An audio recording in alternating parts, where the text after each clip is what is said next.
Arerê, o Bahia vai jogar a série? Não sei ainda, tá? Ninguém sabe, mas esse foi o semblante, essa foi a sensação, mais uma vez, da torcida do Bahia na Fonte Nova. Foi assim contra o Cuiabá. Muitos estavam falando que era uma derrota de um time rebaixado. Tomar 3-0 do Cuiabá em plena Fonte Nova, com mais de 30 mil torcedores, é uma vergonha, pô. E ainda mais teve aquelas palmas ali para a torcida, os jogadores querendo conversar com a torcida e tal, protesto. Ali é a cara de um time rebaixado. Mas beleza, segue o baile. O Bahia foi para um jogo contra o Atlético Paranaense, empatou 1-1, tomando mais uma vez gol ali aos 40 do segundo tempo, já na reta final, depois de estar vencendo a partida. Aí beleza, pega o Corinthians e você pensa, agora o Bahia vai se afundar de vez. Vai perder para o Corinthians na Neoquímica Arena e vai se afundar na zona de rebaixamento. Não, o Bahia mete 5 na Neoquímica Arena jogando bom futebol. E jogando bom futebol com 3 zagueiros, 3 volantes e sem centroavante. O Bahia mete 5 gols. Gente, essa formação tática com 3 zagueiros, 3 volantes e nenhum centroavante, e você fazer 5-0, 5-1, eu diria que eu acho que eu nunca mais vou ver na minha vida, tá? Só se o Bahia pegar um Ibis da vida e for fazer isso e tal, pegar um Ibis, algum time aí do Campeonato Baiano e tal. Mas vamos ser bem sinceros, no nível de dificuldade mínimo, o Bahia nunca mais vai fazer isso na vida. Aquele foi um ponto fora da curva. E aí trouxe a ilusão e a sensação de agora a gente vai ficar na Série A, pois esse 5-1 é para dar moral. Rogério Ceni mais uma vez dando coletiva, dando ali um discurso no vestiário de é isso aí, nunca mais vamos voltar pro G4, pro Z4 e tal. Agora saímos para nunca mais voltar. Eu quero nunca mais voltar pro Z4. Beleza, o discurso do treinador tem que ser esse mesmo. Só que a torcida do Bahia, ela compra essa ideia muito rápida, cara. Tipo, irmão, eu até falei, Neto do SBTV, tá? Abraço pra ele. Neto, acorda aí, irmão. Eu não sei se você percebeu, mas se o Vasco empatar amanhã, tu tá na zona de novo, tá? Eu falei isso pra ele, ele, não, chore não, tal. O 7º fica, tirando sarro da minha cara, né? O 7º sobe, aliás, eu falei, o 17º fica? Interrogação. Aí teve o jogo do Bahia contra o Fluminense, reservão, barra base. Terminou o jogo, ou foi contra o Fortaleza, não lembro agora exatamente. Aí Rogério Ceni no discurso no vestiário, mais uma vez falou, é isso aí, gente, agora vamos ficar na Sul-Americana, vamos buscar a Sul-Americana, e ano que vem a gente pode conquistar esse título aí da Sul-Americana. Aí a torcida do Bahia comprou essa ideia também. Eu falei, rapaziada, acorda aí, irmão, vocês estão a 2 pontos da zona, eu não sei se vocês perceberam isso ainda. Acorda aí, irmão. O discurso do treinador tem que ser esse mesmo e tal, para trazer boa perspectiva, trazer que o time é grande e que vai brigar por coisas maiores e tal. Legal, o discurso tem que ser esse mesmo, para animar a rapaziada lá no vestiário. Mas se eu fosse torcedor do Bahia, eu não compraria muito essa ideia, não, pô. E eu avisei isso aqui para vocês. Não é que eu tô falando agora, tô sendo oportunista, não. Eu já vim avisando para vocês em relação a comprar esse discurso que agora nunca mais volta para a zona e tal. Calma aí, irmão, você tá na zona, irmão. Não sei se vocês perceberam isso ainda. Outro parênteses que eu queria abrir, tá? Antes de falar do jogo, e tem justificativa para essa derrota aí do Bahia, tá? E também é do senhor Rogério Ceni. Não vamos passar pano para Rogério Ceni, não, e falar que Paiva é um desgraçado e que não presta. Porque o Rogério Ceni também tem culpa na cartória dessa derrota aí, tá? Mas, enfim, o fato é o seguinte, cara.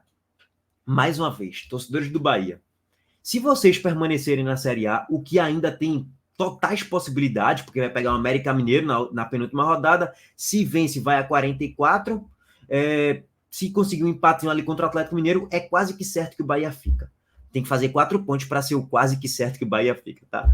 No mínimo 4 pontos, mas beleza. Se o Bahia ficar na Série A, agradeçam de joelhos, meu irmão, ainda bem que o Fortaleza estava desmobilizado com um reservão antes da final da Sul-Americana. Ainda bem que o Fluminense estava com os reservas barra base antes de disputar a final da Libertadores. Ainda bem que teve uma data FIFA para os jogadores do Internacional, metade deles não poderem jogar. Ener Valencia, Rocher, Arangues, tem mais, eu não vou decorar o nome, René não jogou, mas não foi por causa da data FIFA, foi por lesão e tal. Enfim, é agradecer que o Inter estava com metade dos seus titulares e metade dos protagonistas ou jogando pelas suas seleções ou lesionados. E aí o Inter, pum, metade dos reservas. E aí, do time titular, né? E naturalmente, despenca a questão do nível de enfrentamento. O Bahia ia ter um nível de dificuldade lá em cima contra o Inter titular, lá em cima contra o Fluminense titular, lá em cima contra o Fortaleza titular.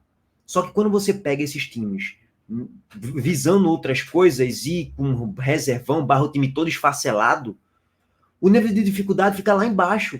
E aí o Bahia tirou o proveito desses 3 jogos e fez 9 pontos. Porque se o Bahia pega esses 3 times com os titulares, o Bahia hoje não era nem mais para estar brigando, não. O Bahia hoje já era para estar rebaixado, com 37, 38 pontos no máximo.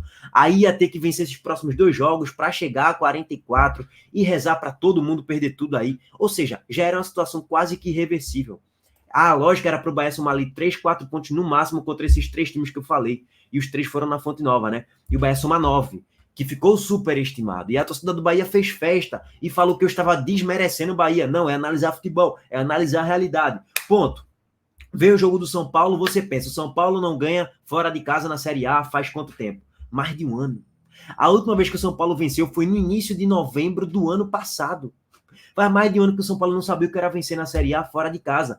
Bahia vindo de 5-1. São Paulo não ganha de ninguém fora. Não tá mais nem aí pro campeonato. Já é campeão da Copa do Brasil, a chance de cair era quase que 0. Você pensa, hoje é do empate para a vitória do Bahia pela circunstância do campeonato. Por todo o contexto, né? Só que eu falei para vocês, cara, não é garantia nenhuma. Depois do Bahia vencer de 5-1, eu falei, cara, o Bahia é tão estável nessa Série A que você não tem nem a convicção que o Bahia vai jogar bem. Eu não tô nem me referindo à vitória, porque ainda vai além disso, né? Você não sabe se o Bahia vai jogar bem, você não sabe se o Bahia vai ganhar, empatar, perder, jogar mal, você não sabe. O Bahia, pronto, fez um jogo ruim contra o São Paulo ontem, né? Você não sabe se o Bahia vai ganhar do América de 5-0 ou se o Bahia vai perder do América de 3-0. Você não sabe. Eu não boto minha mão no fogo, não, em relação a isso. Você não sabe, cara, o que vai acontecer no Bahia. Então, assim, o primeiro ponto que eu queria trazer aqui em relação a uma análise da ilusão da torcida, né? A torcida se iludiu e tal, com 5-1 contra o Corinthians, normal, natural, mas aí é que vem um grande ponto. Esse é um dos motivos, para mim, do porquê o Bahia perdeu ontem, tá? Primeiro, escalação. Escalação, não tem pra onde, gente. A estratégia, para mim, não foi correta. Mais uma vez, 3 volantes, 3 zagueiros, pra quê? Pra quê? Eu não vejo... mas meteu 5-1 contra o Corinthians, legal, bacana, show, espetacular, beleza. Mas qual é a garantia que isso ia continuar funcionando? Aquilo ali, gente, foi um ponto fora da curva. Ponto fora da curva, aquilo ali nunca mais vai acontecer na história. O Bahia pode meter 5-1 em outros times? Pode, mas com aquela formação tática, eu acho que nunca mais vou ver. 3 zagueiros, 3 volantes e nenhum centroavante para prender bola, para fazer um pivô, alguma coisa assim do tipo. A chance de você golear alguém assim é quase que 0, gente. É quase que 0, vamos ser bem sinceros. E aí Rogério Ceni e Everaldo estava de volta, né? Estava disponível para o jogo. Everaldo é um grande centroavante? Não, não é um grande centroavante, mas é interessante no elenco. E outra, você poderia tirar um volante para colocar ou Everaldo de novo no centroavante, aí você poderia fazer ali um 5, vamos botar ali um 3-4-3, né? Vamos botar ali com 3 zagueiros, 2 alas, aí 2 volantes e 3 jogadores lá na frente, 2 pontas e um centroavante. Sei lá, você poderia fazer isso. Ou tirar um volante para colocar mais um ponta. Porra, vou tirar um Iago Felipe e vou colocar um Ademir. Vou deixar Tassiano e Azevedo que fez um bom jogo ontem e vem jogando bem aí na Série A de modo geral, é um dos jogadores mais regulares aí da equipe. É isso, ter um pouquinho mais de coragem e mais inteligência em relação a essa situação. Mas eu entendo e tal, o cara fala, pô, na mente do treinador, né? Pô, eu acabei de meter 5-1 com esse grupo de jogadores, vamos repetir. Tromba. E outro detalhe, tá? Para mim foi um erro de estratégia colocar 3 zagueiros, 3 volantes e nenhum centroavante. E outro erro, isso aqui. Aos 51 minutos, 49, 45, já estava 50 minutos já, 50 para 51, o Bahia estava com 1, 2, 3, 4, 5, 6 jogadores na grande área. Quando sai esse cruzamento aqui de Camilo Cândido da esquerda, tem 6 jogadores na grande área entrando ali, né? Irmão, faltou inteligência de Rogério Ceni para se comunicar com os jogadores, bateu 45, 46, o jogo praticamente está indo para o Beleléu. Quando eu falo para o Beleléu, é um empatezinho, né? E o empate seria bom. Ou seja, o jogo já está terminando, basicamente. Não tem muito mais o que fazer. Tem, lógico, dá para você vencer, mas também dá para perder.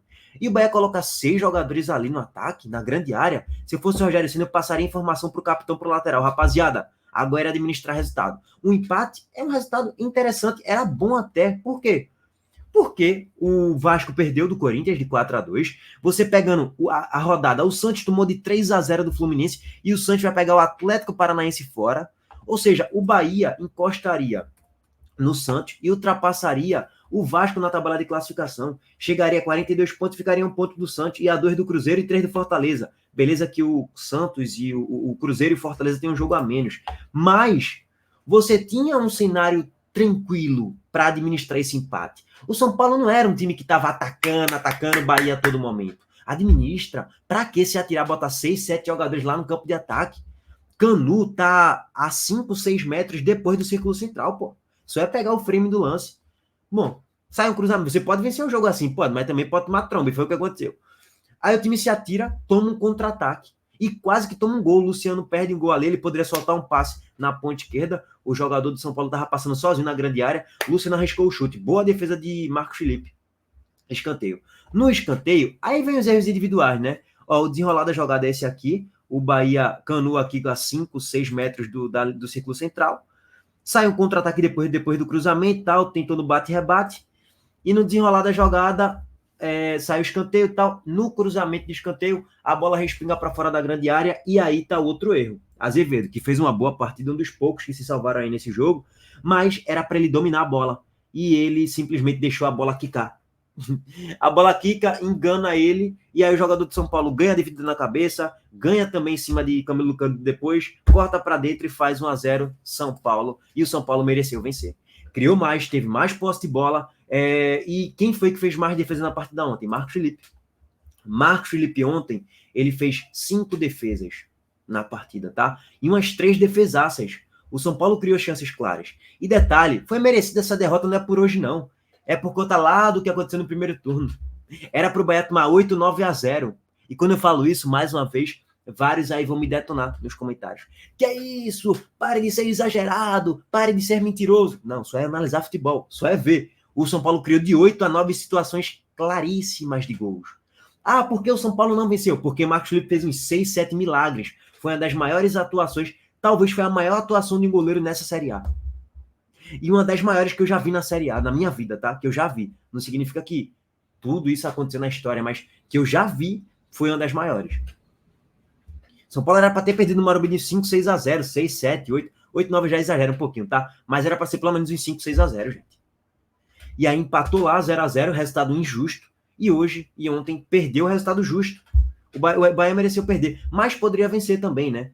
Cauli perde um golzinho no passe de Biel no primeiro tempo, na reta final, um jogo ruim do Bahia de modo geral, tá?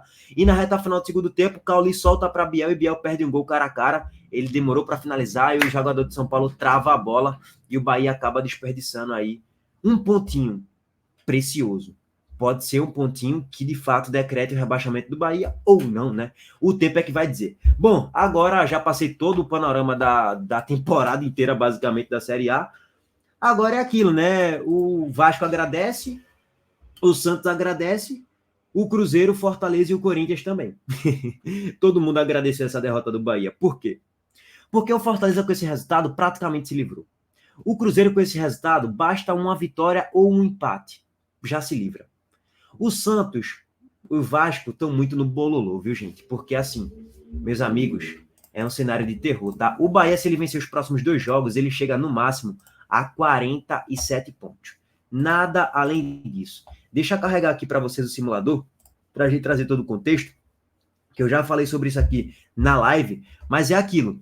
O Cruzeiro empatando esse jogo aqui contra o Atlético Paranaense, ele praticamente se livra, cara. Por quê? O Fortaleza pode perder tudo, tá? O Fortaleza pode perder tudo. A projeção hoje é de 43 para 44 pontos, tá? A projeção hoje do Bahia é de 38%, projetando o futuro, seria somar mais 3 pontinhos ali e o Bahia chegar a 44. O Cruzeiro empatando hoje, ele praticamente se livra. Por quê? Porque o Bahia tende a, no máximo, fazer de 3 a 4 pontos, tá? Vamos jogar aqui, ó. O Bahia vai pegar o América Mineiro, vamos supor que o Bahia vença, e na última rodada o Bahia vai pegar o Atlético Mineiro, brigando pelo título, tá? Provavelmente. E o Bahia ele tende a perder ou a, no máximo, empatar contra o Atlético Mineiro. Ó, se o Bahia empatar, ganhar um, empatar outro, o Bahia ainda passa o Cruzeiro. Só que o Cruzeiro, ele vai ter Botafogo fora, que tá um fracasso, um penhasco total, e depois vai ter o Palmeiras. O Cruzeiro ainda não tá livre, óbvio. Mas se ele empata o jogo de hoje, praticamente ele garante. Sabe por quê? O Bahia passa o Cruzeiro, né? Beleza, vamos supor que o Cruzeiro perca esse jogo aqui pro Botafogo e perde pro Palmeiras. Beleza. Mas não tem só Bahia. Tem Santos e Vasco. E a lógica é que o Santos perca esse jogo para o Atlético Paranaense. E a lógica é que o Vasco, no máximo, empate aqui. E na última rodada, eu acho que o Santos não ganha do Fortaleza.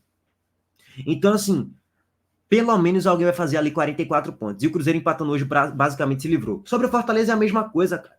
O Fortaleza ele já tem 45. E o Bahia no máximo vai fazer 45. Ou seja, o Fortaleza pode perder tudo a partir de agora. No máximo, quando eu falo, é pela lógica, tá? Pode fazer até 47, mas não vai ganhar os próximos 2 jogos. Pelo menos na lógica, não. Então, o Bahia, o Fortaleza praticamente se livrou ontem. E o Cruzeiro basta pontuar, né? Nos próximos 3 jogos. Empata 2 ou empata 1 e praticamente já se livra também. Santos perdeu, tomou tromba. É uma loucura, você não sabe o que vai acontecer, mas a lógica é que o Santos vai brigar forte até o final, meu irmão. E o Vasco também, cara. Ainda tá muito indefinido, tá? Meu palpite 10 rodadas atrás era Santos, Goiás, Coritiba e América caindo. Tá se alinhando um pouquinho para isso agora. Porém, eu já mudei tanto de opinião nesse decorrer desses últimos 10 jogos que, pô, sei nem o que vai acontecer de novo. Mas, cara, o Bahia ainda só depende de si. Não é terra arrasada, só é ganhar do América. Se ganhar do América, o Bahia tem boas possibilidades de escapar, porque a rodada tende a ajudar o Bahia no próximo final de semana. Agora, se perder ou empatar, arerê, o Bahia vai jogar a Série B. Vai mesmo. Se empatar ou perder do América, aí, ó, vá, acabou. Bom, gente, é isso. Tamo junto. Abraço para todo mundo. A gente volta aí mais tarde. O empate que estava sendo precioso só era preservar o resultado. O Bahia se atirou, tomou tromba lá atrás no final. Bom, tamo junto. O vídeo já tá muito longo, né? Abraço. Valeu. Ainda acho que o Bahia não cai, tá? Ainda acho que o Bahia não cai. Tamo junto.